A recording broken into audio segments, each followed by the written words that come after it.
नमस्कार, मी अमित मुंडे, पुणे प्राईम न्यूजमध्ये आपलं स्वागत आहे.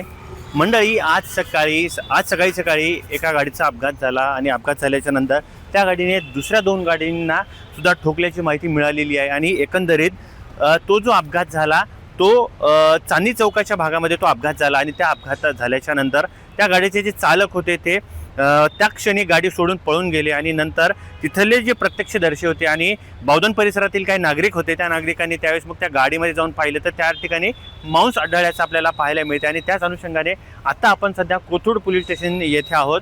आणि एकंदरीत त्या गाडीमध्ये जे मांस आढळलं आणि त्यानंतर ती गाडी कोथरूड पोलीस स्टेशनला आणली. आणि आत्ता आपण पाहतो की त्या गाडीतलं जे मांस आहे तर ते आता पुणे महापालिकेच्या गाडीतून घेऊन जात आहे आणि त्याचं विघटन करणार आहेत.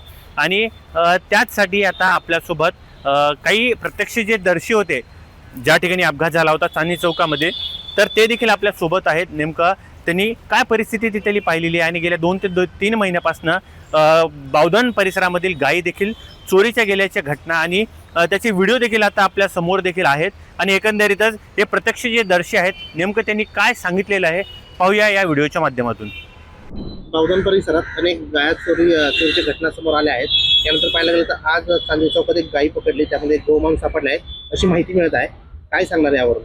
यावरून गेल्या कित्येक महिन्यापासून बावधन परिसरातल्या गाया चोरी होत आहेत आणि त्याच्यात आतापर्यंत माझ्या वैयक्तिक 3 गाया चोरीला गेल्या आहेत. तर असा आम्हाला संशय आहे. आणि माझ्याकडे ह्याच इनोव्हाच्या या इनोव्हा गाडीतून गायी घेऊन जातात आणि त्याच इनोव्हाच्या माझ्याकडे 3 महिन्यापासूनच्या व्हिडिओ आहेत. याबाबत काय आपण बावधन पोलीस स्टेशनमध्ये हो, बावधन पोलीस चौकीला मी 3 महिन्यापूर्वी अर्ज दिला होता. एकदा मीटिंग झाली होती आणि आता परत आज गुन्हा दाखल करतील पोलीस. गेल्या 1-1.5 महिन्यापासून आमची गोरक्षक जी टीम आहे ती कात्रज ते चांदणी चौक हे गोरक्षणाचं काम करत असतं.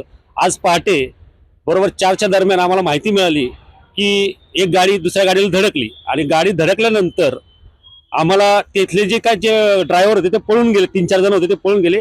आणि ज्यावेळेस गाडीमध्ये पाहिलं तर त्या गाडीमध्ये गोमांसाचे तुकडे करून गाय कटिंग करून पूर्ण गाडीमध्ये भरलेली होती हे दिसली. ते दिसल्यानंतर आम्ही पोलीस चौकीला इन्फॉर्म केलेलं आहे आणि आत्ता ती गाडी पोलीस चौकीत जमा केलेली आहे. आज आम्हाला कळालं की गाडीचं ॲक्सिडेंट झालं पहाटे आणि त्यानंतर त्यामध्ये गोमांस होतं असं कळाल्यानंतर आम्ही आता कोथरूड पोलीस स्टेशनला आलो. तिथं बघितलं गाडी, तर गाडीमध्ये गोमांसच होतं आणि गाईचं हे पण येते, आता बोलता येत नाही कारण का ते दैवत आहे आपलं.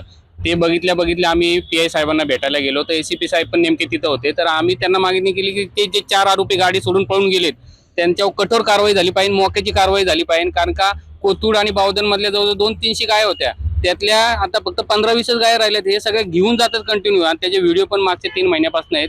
आता आमच्याबरोबर ते बावधन गावचे रहिवासी त्यांच्या सुद्धा गायी गेलेले आहेत आणि त्यांचा पण संशय की ह्या गायी त्यांच्याच आहेत कारण का त्यांच्याच आता 2 दिवसात गेलेले आहेत असं आहे. तर आता आम्ही कोथरूड पोलीस स्टेशन आलोय, कठोर कारवाई करावी यासाठी आम्ही त्यांना भेटलेलो आहोत. गुन्हा दाखल झाला? गुन्हा दाखल आता करतायत, ते सगळी प्रोसिजर चालू आहे त्यांची. तर ते म्हटले 100% गुन्हा दाखल करतो, फक्त आम्ही सांगितलं की मोक्याची कारवाई करा त्यांच्यावर. ज्या गायीला एकनाथ शिंदे साहेबांनी राज्यमातेचा दर्जा दिला त्या गायीची आज निर्गुणपणे हत्या करून काही गिरागी करून हे कोथरूड आणि बावधन या 2 गावांमधल्या गायी चोरून त्यांची अवैध कत्तल करतात आणि त्या बाहेरच्या राज्यात किंवा इतर कुठल्या विकतात. याचा प्रथम आम्ही निषेध व्यक्त करतो. आज आम्ही कोथरूड पोलीस स्टेशनला रितसर तक्रार दाखल करणार आहे. बावधनमधले पण रहिवासी आले ते त्यांच्या स्वतःच्या 2-3 गाया चोरीला गेलेल्या आहेत. त्यामुळे आमची कोथरूड पोलीस स्टेशनला आणि सगळ्या वरिष्ठ अधिकाऱ्यांना मागणी आहे, राज्यमातेचा अपमान करणं म्हणजे भारतीय संविधानाचा पण अपमान करण्यात आलं. कारण संपूर्ण कॅबिनेटने गायीला राज्यमातेचा दर्जा दिलेला आहे. त्यामुळे ह्या सगळ्या ज्या जिहादी प्रवृत्तीचे तरुण आहेत ज्यांनी आमच्या मातेवर हल्ला केला, ज्यांची अवैध कत्तल गेली, त्यांच्यावर मोकोका अंतर्गत कारवाई झालीच पाहिजे. नाही तर येत्या काही काळात हिंदुत्ववादी संघटनांतर्फे आणि स्वतः रोहित कुमारने खूप मोठं आंदोलन या ठिकाणी आयोजित करेल.